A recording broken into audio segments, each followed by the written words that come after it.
بسم الله الرحمن الرحیم د لوی او بخونکي الله تعالی په سپېڅلي نامه چې انسان پیدا و ورته د زده کړې وړتیا ور په برخه کړه. نن ورځ د انګلیسي زده کړې اووم درس دی. زه د درس په لور په درس پیل کوم. لومړی برخه ګرامر دی. ګرامر موږ په تېره ورځ درس کې موږ ناونز ویلو، ناون مو ویلو. اوس راځو د ناون ډولونو ته. Nouns according to physical existence, touchable and seen, are divided into two parts. Nouns according to physical existence, touchable and seen, are divided into two parts. اسمونه یا نومونه د فزیکی وجود، لمس د قابلیت او د لیدو په مطابق په دوو برخو ویشل شوي دي. یعنی د فزیکی وجود له نظره، د لمس د قابلیت له نظره او د لیدو له نظره په دوو برخو ویشل شوي دي. اول concrete nouns د ذات اسمونه، دویم یا سیکنډ abstract nouns یا د معنا اسمونه. راځو دویمه برخه زموږ لغات یا words دي. first come، two shroud، shroud، third reward، reward، fourth refend، refend، pipe، slave، slave. first come راتلل، second shroud کفن، shroud کفن، third reward، reward ثواب، fourth refend، refend توبه، fifth slave، slave، slave بنده. راځو درېمې برخې ته کلاس روم ایکسپریشنز.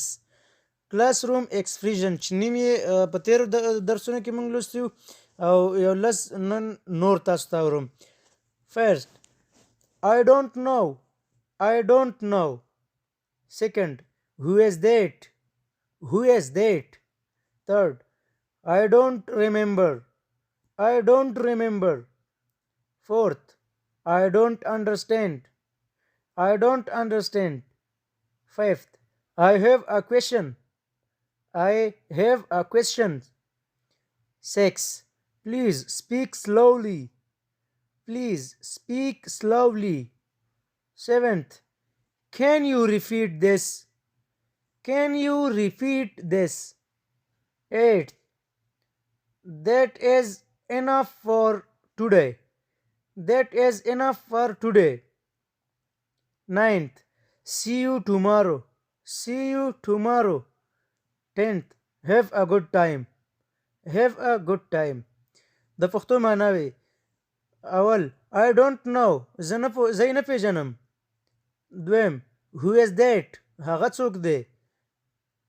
دریم I don't remember، زما په یاد نه دی یا په یاد کې مې نه دی. څلورم I don't understand، زه نه پوهیږم. I don't understand، زه نه پوهیږم. پنځم I have a question، زه یوه پوښتنه لرم. شپږم please speak slowly، speak slowly، مهرباني وکړه ورو خبرې وکړه. اووم can you repeat this، can you repeat this، تاسو کولی شئ دا تکرار کړئ. اتم that is enough for today، دا د نن ورځ لپاره بس دی. نهم see you tomorrow، سبا ته به وګورو. لسم have a good time، ښه وخت ولري. بله برخه عمومي معلومات یا جنرال انفارمیشن دی. جنرال انفارمیشن کې کوت متل راغلی: thought is mighty and will prevail، prevail.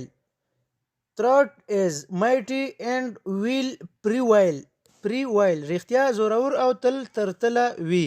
تر بیا مو په لوی او بخونکي الله تعالی سپارم.